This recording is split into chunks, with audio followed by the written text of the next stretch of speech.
Hey guys, Dave Gamers here. How you guys doing? Hope you guys are doing well. Sorry for the mess. So, an update for everything. Sadly, Jumper passed away, but I have Smokey now.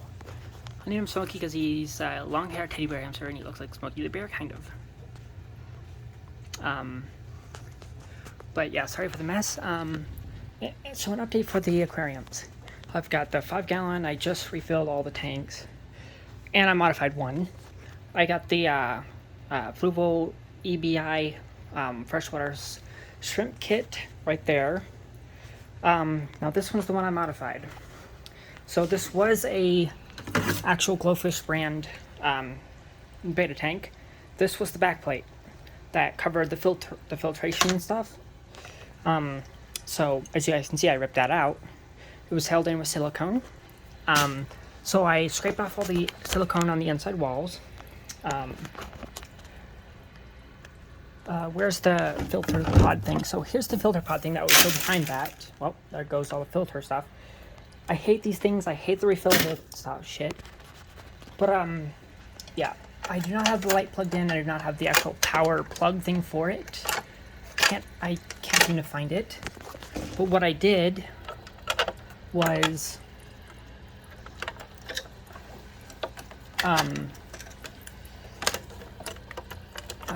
let me turn this on. There you go. So it has the white, and then it has the blues. It has, what I did was I ripped that out to make more space. It has a, what's it called? A sponge filter in it. This one is my 20-gallon shrimp tank. I slightly overfilled it. But I have a Powerhead dual foam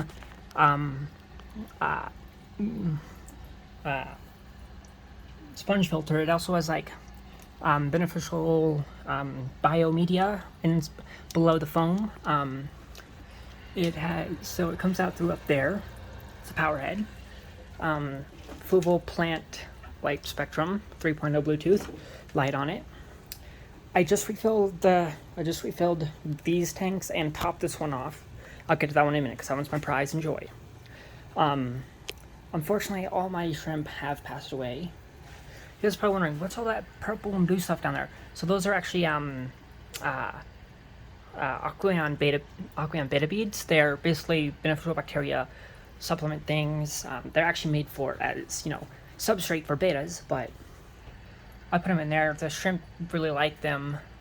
Whatever shrimp bodies are in there that you guys see are dead shrimp, obviously. I don't know why they all passed, but they did. But yeah, so I still need to get a sponge filter and a pump for that one. This one has the built-in thing like this one had, but this one's actually a lot better. I'm actually able to customize it. I put filter floss in instead.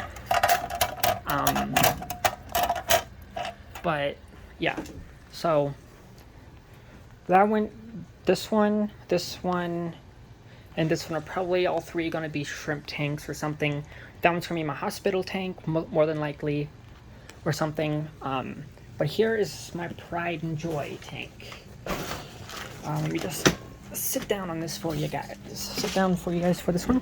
So this is my 40-gallon breeder glow tank, glow community tank. I have this algae magnet right here that has a thermometer on it. As you guys can see, I have glowfish tetras. I did go through a massive loss a couple of weeks ago. I'm still recovering from that. I haven't had the money to replace those fish or anything. But, so yeah. I have Danios, glowfish Danios, glowfish tetras, Buenos Aires tetras. I think that I have a zebra loach in here somewhere. Not 100% sure if it died or not during that passing thing, but in that rock in there, I believe that's where he is. Yeah, I believe he's in it. So I have a butterfly placo. He is massive. He's like 6 inches. I have a glowfish barb. I had 8 of them at one point, but during that last thing, they all died. I think I had 6 Buenos Aires tetras as well, and I think I had like 16 goldfish tetras, but they all died. I only have the 2, I think it is. And I also lost all of my sinkless catfish. Those were not cheap. They weren't from the massive fish death thing. They actually, most of them got sucked up into the filter, which I'll get into that in a minute. I modified my filter. Yes, well, yeah, I guess you'd say it was heavily modified, technically. But I have, I believe, 12 or 14 albino corridoras. They lived through all that crap already. So yeah. There's some over here, over there. Yeah, so see, you guys can see his tail, my butterfly pleco's tail. He is massive. And this thing is supposed to be it's actually supposed to be a dwarf pleco species, but he is massive. I got him and he was only like an inch long. Now he's like freaking 6 inches. It's ridiculous.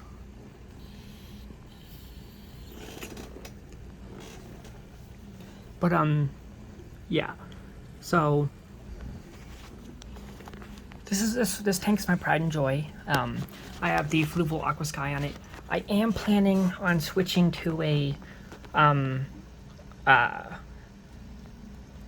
Aqua USA or whatever it's called, Serene kit. The one with the light, the background light, and the speakers. Yes, I want to get the speakers too at some point. But this one's my pride and joy. Let me show you guys what I did to the filter. So I actually removed, it's a Fluval FX6 with the thingied gravel vac attachment. So I have the intake going down here. I removed the red mechanical filtration or whatever the tray is to put in more biological bacteria. I removed the foam that it came with. Don't hate on me yet. Let me tell you why. I replaced it with filter floss. It's a lot more fine. You can grow more bacteria on it, and it keeps the water crystal clear. The water looks green, but that's because of the lighting and the algae on the lid. I have this airline gang slave thing on it, but I actually just took this bubble wall out. It was creating way too much aeration because when this thing gets low, now let me show you guys the biggest modification I made to my filter.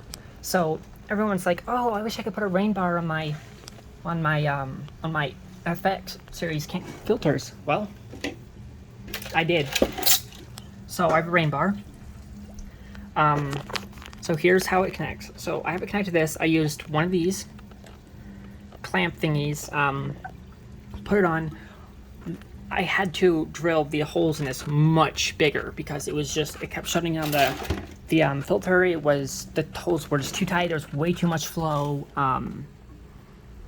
But now it works perfectly.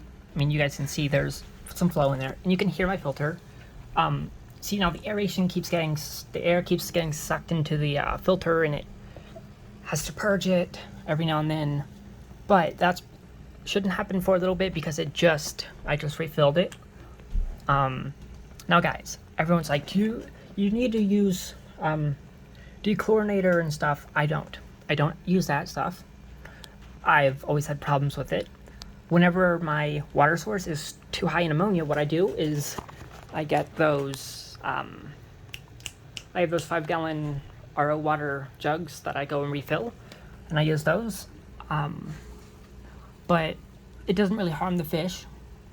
Yeah, so there's my pleco. He's a big boy. But anyways, that's what I do. That's the biggest modification I did to it. I did have issues with it leaking up here. Actually, up here. I just tightened that more.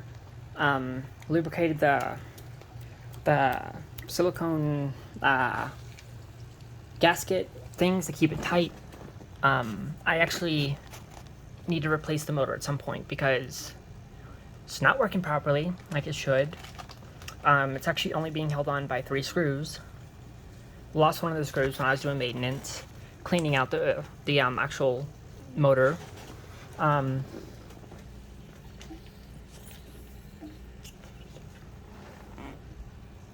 So, I know I shouldn't be vaping near my tanks, but may break, guys. But yeah, so I have a ridiculous amount of biomedia in there. Most of it's just biomedia.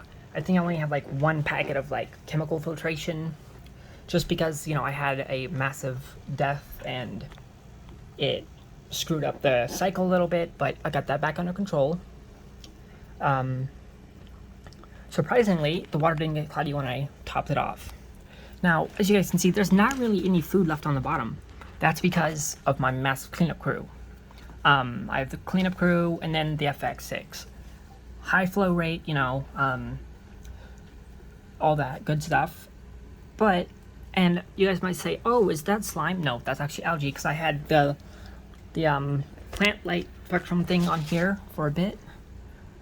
I started only feeding, you know, once every 2 or 3 days, because I feed massive amounts at once. And, you know, it just works that way for me. But, I have Blackwater Botanicals, Kachala wood, you know, that kind of stuff. This is actually a natural rock. I boiled out some rocks I found, got all the, you know, bad stuff out of them and stuff, put those in. Black sand, a little bit of glowfish rocks, glowfish, well, I don't know if it's actually the glowfish ones, because I also have some of the Petco brand, whatever it's called, glowy stuff from their blue and black light rocks. So, and then I have some biomedia, Fluval biomedia in here. Now guys, you guys are like, geez, dude, you spend a lot of shit on Fluval products. Yes, I do. I freaking love Fluval products.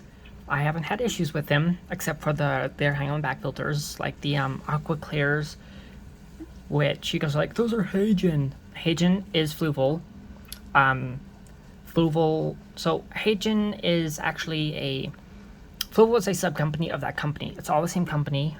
Aqua Clear and all that stuff. In fact, the Marina hang-on-back breeders were bought out by Fluval, so now those are actually Fluval breeder boxes. He wants to say hi. But yeah. This one is my pride and joy. If this one went down or anything like that, I would be so upset. But, so yeah, guys, that's just a little update on everything. I do plan on eventually, you know, getting the Fluval kit restocked and the 20-gallon restocked with shrimp at some point. Yes, I have filter floss in there. But, as you guys can see, you know, everything's going good. Just want to give you guys an update, so that's it. Baby Gamers out.